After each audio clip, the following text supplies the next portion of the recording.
Internet is not just a luxury, it's a utility as vital as water. But for many Zambians, the digital highway is full of potholes. Today we're looking at the ultimate David versus Goliath story. Starlink versus Zamtel. One is our national parastatal, carrying the weight of history and legacy infrastructure. The other is a constellation of satellites, moving at the speed of light. But beyond the speed, there is a hidden cost to this digital revolution, and it's measured in foreign exchange. Let's touch upon the parastatal weight. And let's be candid. Zamtel is a state-owned parastatal with a social mandate to connect the unreached. But unlike private firms, it carries legacy debt and the burden of operating in remote areas that aren't yet profitable. And let's talk about the power killer. The real enemy in 2026? It's power cuts. Zamtel's infrastructure is terrestrial. It relies on physical towers. And when Zesco load shedding hits for 12 plus hours, well, then the backup battery fails. And to keep a single tower online, Zamtel has to truck diesel to generators. And that is a logistical nightmare and a massive financial drain that Starlink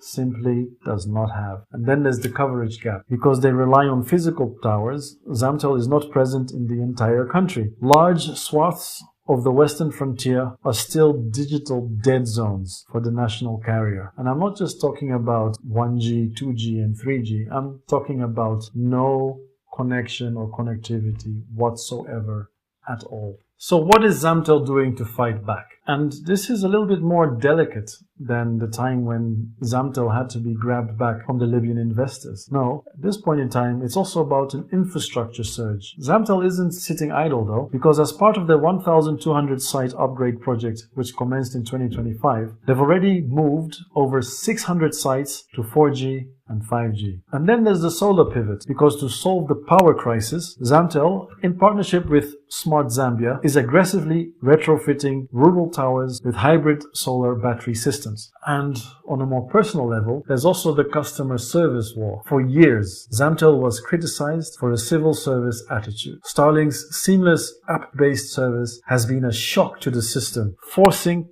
Zamtel to modernize its support, leading to faster ticket resolutions and more transparent billing in early 2026. Let's talk about the battle of convenience versus capital leakage. Yes, it's the battle of the Kwacha versus the US dollar. And here's the business Indaba reality check. When you pay Zamtel, that money stays right here in Zambia. It pays Zambian salaries, funds local schools through taxes, and reinvests in our own towers, our own infrastructure. And then here's the leakage. When you pay Starlink, your subscription goes directly to SpaceX in the US. In a time when we're fighting for foreign exchange stability, every dollar leaving the country for a foreign service is a dollar that is not supporting the Kwacha. Now, of course, we're all guilty for it. And there is a choice. Starlink offers speed at a price, and not just the kit price, but the cost of national revenue leakage. And Zamtel offers sovereignty, but let's be honest, with struggles. You might not see it this way just yet, but competition is the best thing that has happened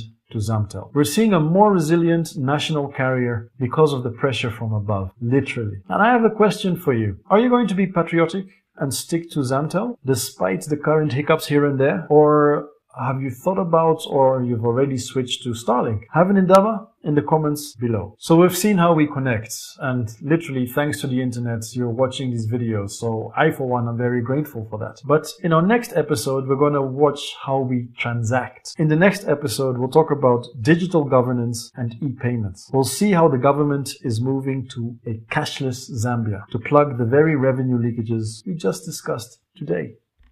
See you then.